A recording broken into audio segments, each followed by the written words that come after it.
Expose media वाले हैं विकास जी, बहुत उनको हम अच्छे मानते हैं। अच्छे हमेशा जब भी बनाते हैं तो अच्छा न्यूज बनाते हैं।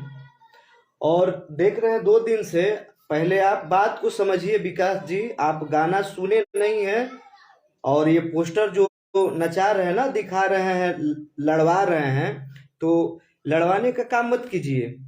आप जो पोस्टर दिखा रहे हैं कि यादव के घर रंग डली है पसवान, गलत सलत पोस्टर बनवा के, कहाँ सुने हैं सर आप गाना? कहाँ सुने हो भाई? कहीं आप गाना सुने हो हैं? अब तो देख रहे हो कि कोई कुछ कर नहीं रहा है, तो बार बार क्या कर रहे हो कि अब ये देखिए कि यादव समाज का टारगेट किया जा रहा है। हैं विकास जी, उसी में से आप भी यादव जी हैं, ठीक है? गलत न्यूज मत बनाइए, जो गलत है वो गलत है। और जो ये लौंडा लौंडा कह रहे हैं, तुम लौंडिया हो हैं? हम लोग तो पसवान का लौंडा है, तुम लौंडिया हो ना, ये कबूल करो।